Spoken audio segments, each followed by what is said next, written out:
1.7 పాయింట్లు ఇచ్చింది అధ్యక్ష. గుజరాత్ కూడా ఇచ్చింది అధ్యక్ష. ఇండస్ట్రీకి 100 పాయింట్లు ఇచ్చింది. ఎలక్ట్రిసిటీ అగ్రికల్చర్కి 11.4 పాయింట్లు ఉంది అధ్యక్ష. భారతదేశంలో కేవలం కేరళ, హిమాచల్ ప్రదేశ్, ఒడిశా, తెలంగాణ ఈ 4 రాష్ట్రాలు మాత్రమే విద్యుత్ విషయంలో 100 పాయింట్లు ఇచ్చింది అధ్యక్ష. ఇది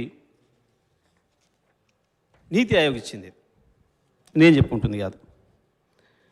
పవర్ జనరేషన్కి సంబంధించి కూడా ఆనాటికి సమైక్య ఆంధ్రప్రదేశ్లో 2014 నాటికి 17,000 మెగావాట్ల విద్యుత్ సామర్థ్యం ఉంటే ఇవాళ తెలంగాణ ఒకటే 18,000 పైన విద్యుత్ సామర్థ్యం కలిగి ఉందనే విషయాన్ని కూడా నీతి ఆయోగ్ 2020లో చెప్పింది అధ్యక్ష, 22లో చెప్పింది అధ్యక్ష. ఇక అసలు విషయానికి వద్దాం అధ్యక్ష. తెలంగాణ రాష్ట్రంలో ఆనాడు ఉన్న పరిస్థితి, మొట్టమొదటి బలిపిల్లల కాంచి మొదలు పెడితే చదువుకోవడానికి పిల్లల పరీక్షలు వస్తున్నాయంటే తల్లిదండ్రులకే పెద్ద పరీక్ష. ఆనాడు కిరసనాయిల్ దేవులాడుకొచ్చుకోవాలి, లేదా క్యాండిల్స్ కొనుక్కొచ్చుకోవాలి. ఇది పరిస్థితి అధ్యక్ష. ఇక మంచినీళ్ళ పరిస్థితి,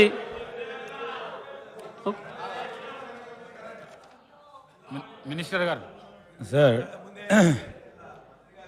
2014 నుంచి నిన్న కూడా గౌరవ ముఖ్యమంత్రి గారు, గౌరవ ఉప ముఖ్యమంత్రి గారు, మా సభ్యులందరూ చెప్పారు అధ్యక్ష.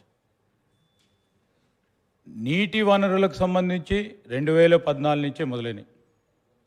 2014 నుంచే మంచినీటి సరఫరా మన రాష్ట్ర ప్రజలందరూ చూసినట్టు, విద్యుత్ సరఫరాకు సంబంధించి 2014 నుంచే వారు మొదలుపెట్టిన ఈ ప్రాజెక్టుల తర్వాతనే విద్యుత్ పరంగా అసలు కరెంటు చూసినట్టు మన ప్రజానికం, అది మొత్తం అంధకారంలో ఉన్నట్టు, మనం సివిలైజేషనే లేనట్టు, వారే వచ్చి మొత్తం తెలంగాణ రాష్ట్రాన్ని కనబెట్టినట్టు.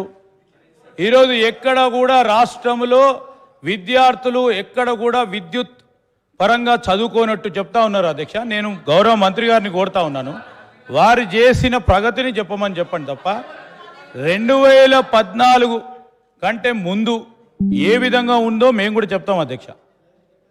ఎందుకు మనం రాష్ట్రము ఏర్పడటానికి మనం అందరం కూడా పోరాటం చేసాము, మన అందరికీ కూడా తెలుసు. విద్యుత్ కూడా ఒక ప్రధానమైన అంశం అధ్యక్ష.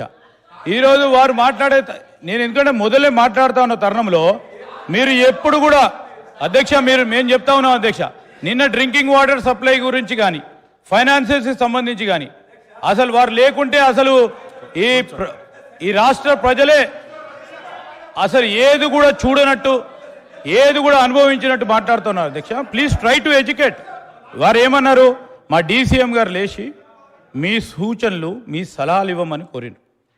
మళ్ళా మీరు అదేవిధంగా 2014 కంటే ముందంటే మేము కూడా మొదలు పెడతాం. మా సభ్యులందరూ కూడా తెలుసు ఏ విధంగా ఉన్నారో, మీరు కూడా ఉన్నారు. వారి ఇంట్లో ఇచ్చిన కరెంటు కూడా కాంగ్రెస్ పార్టీ అధ్యక్ష. ఈరోజు వారి ఇంట్లో ఇచ్చిన కరెంటు కూడా కాంగ్రెస్ పార్టీకి సంబంధించిన అధ్యక్ష. జగదీశ్వర్ రెడ్డి గారు అధ్యక్ష నేను ఎక్కడ వచ్చిన డీవియేషన్ కానీ విమర్శకు కానీ నేను పోలేదు.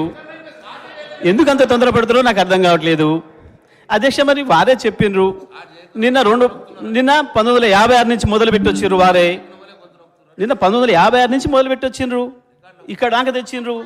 ఏ సంవత్సరం ఏం జరిగిందో కనీసం 14 ఉన్న పరిస్థితి చెప్పకపోతే ఇవాళ ఉన్నది ఎట్లా తెలుస్తుంది అధ్యక్ష? ఇవాళ ఏమున్నామో అర్థం చేసుకోవాలంటే ఆ రోజు ఏమున్నామో తెలుసుకోవాలి, ఆ రోజు ఏమున్నామో జ్ఞాపకం చేసుకోవాలి. అప్పుడే ఇవాళ ఏమున్నామో తెలుస్తుంది. గదే కదా అధ్యక్ష నేను చెప్తున్నది. నేను ప్రారంభమే చేయలే అధ్యక్ష. నేను 10వ తరగతి చదివిన నాటి నుంచి మొదలు పెడితే మళ్ళీ నా పిల్లలు 10వ తరగతికి వచ్చిన దానికి కిరసనాయిల్ దీపాలనే చదివినాం అధ్యక్ష. మేము ఎప్పుడైనా గంతే అధ్యక్ష. అది వారు కూడా గంతే అధ్యక్ష. శ్రీధర్ బాబు గారు కూడా కిరసనాయిల్ దీపంతో చదువుకున్నాడు, అందులో సందేహం లేదు. సరే అధ్యక్ష, ఓకే అధ్యక్ష. ఒకవేళ వాళ్ళు ఏదైనా రాసిచ్చి ఇదే చదివిపోవాలి అందరూ అంటే ఓకే, అది కూడా ఆలోచిద్దాం అధ్యక్ష. ఎందుకు ఆగమవుతున్నారు అప్పుడే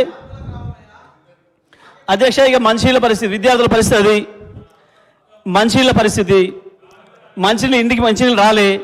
బోరు బావి కాడికి పోయి మనుషులు తెచ్చుకోవాల్సిన దుస్థితి ఆనాడు గ్రామాలలో పల్లెల్లో. దానికి పోతే కూడా బోరు బావి దగ్గర పోతే పోయేవరకే కరెంటు పోతే 2 గంటల 3 గంటల 4 గంటల ఎన్ని గంటలు ఉండాలనో ఎప్పుడు ఇంటికి పోవాలో తెలియని పరిస్థితి. ఇంటికి పోవడానికి ఒక బాధ, నీళ్లు లేకుండా బిందె నీళ్ళు లేకపోతే ఇంటికి పోయి ఎసరు పెట్టే పరిస్థితి లేదు ఆనాడు తెలంగాణ అక్క చెల్లెలకి, తెలంగాణ ఆడపడుచులకు. అక్కడ కూర్చొని ఇంటికి పోవడమా ఇక్కడ ఉండడం అనేది బాధ ఆ రోజు. అధ్యక్ష, ఆ నుంచి